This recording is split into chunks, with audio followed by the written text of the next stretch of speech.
Yes! FM Solid. At para sa iyo, yes, pre, na nasa loob ng bus, nasa loob ng jeep, nasa loob ng van, ng FX o sa kolorum man yan, i-message mo na ako sa aking Facebook fan page na Laika Barista, LYKABARISTA, para sa iyong pabate, pa-shoutout, parinig, pasinghal, at kung ano-ano pa man. Ako na. Kaya ko to.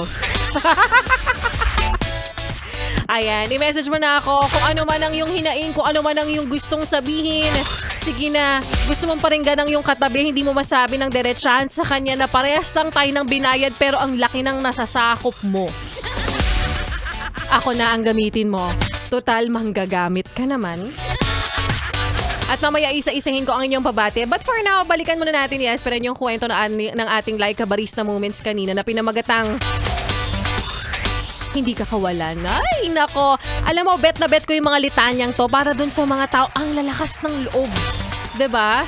Yung salitang ang hirap-hirap bitawan, na binitawan ng ilan pero bumalik ka pa rin naman. Pero kapag napanindigan, ang sarap. Dapat ganun talaga. Kapag alam mo tong taong red flag na, wala nang balikan pa. Na mensahe nga ng mga taong hindi na raw sila maghahabol, hindi na magpapakatanga, para magmakaawa sa mga taong hindi nanghihinayang na ikaw ay iwan. Yung tipong, huy! Ano pa ba? Ako na to. Ano pa bang hinahanap mo? Pagkatapos kong gumawa ng dahilan para makita ka lang, tapos ipagpapalit mo ko sa babaeng pwede mong kaladkarin anytime? Ipagpapalit mo ko sa lalaking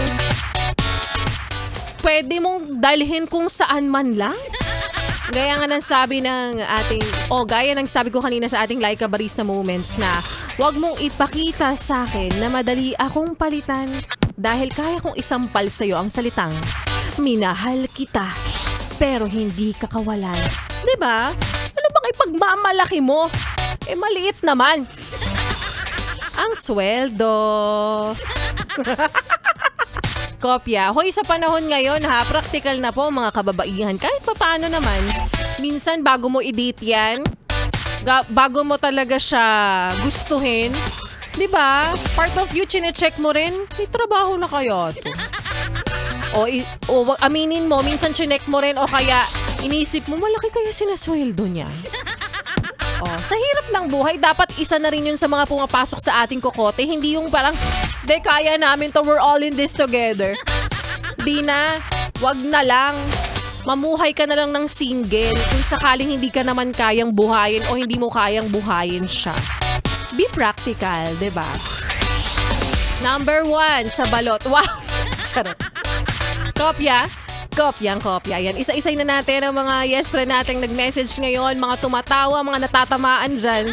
Nakita ko kagad lumabas yung notification, ang dami na namang nagre-react. Tulad ni Tinuroan Wabe, sabi niya, maulan na hapon po, Miss Laika, ba't ka natawa?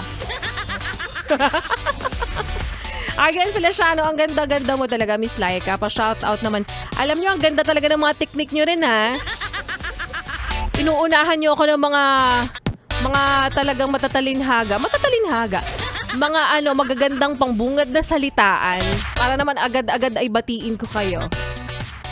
Ayan, sabi niya rito, pa-shoutout kay Sheila Mayan, Mami, alam kong pagsubok lang yan, nandito lang ako. Lagi sa tabi mo, kasama ko. Ay!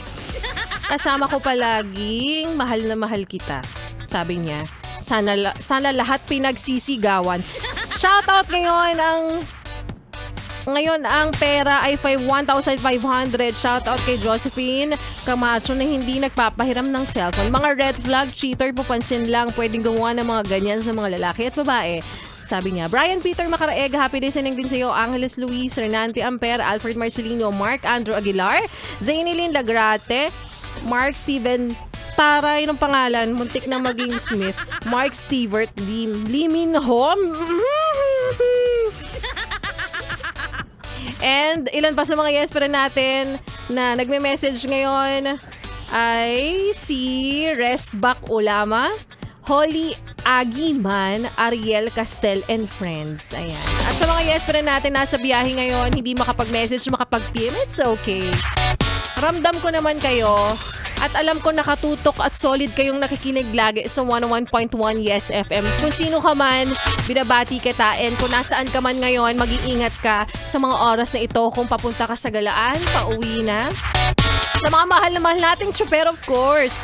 Happy listening po sa inyo sa mga taxi driver, sa mga grab driver, sa mga grab saver. Grab saver! Yun na kasi yung medyo may mas murang ngayon na part, diba? Pag nagbubook ka. But anyways, kopya? Kopyang kopya. O siya, nairaos natin, yes friend, ang 3 oras na pakikipagdaldalan sa inyo. Bukas ulit, araw po ng Wednesday, magsama-sama tayo. Same time, same frequency, and same station. Pero hindi matatapos ang entertainment na ibibigay. Pamumudmud namin sa inyo dahil susunod pa ang programa ni Ganda Wanda, 6 to 9 p.m. yan. Ituloy pa natin ang pakikinig mo, pakikisound trip mo sa mga kantahan natin ngayong hapon. Kasama rin ang susunod pa nating kanta. Na tinatanong ka kung kailan ba kasi? Kailan ba? Kailan mo planong magbayad ha? Linawin mo lang kung sa katapusan ba o sa katapusan ng buhay mo. Charot. Dito sa 101.1 Yes FM.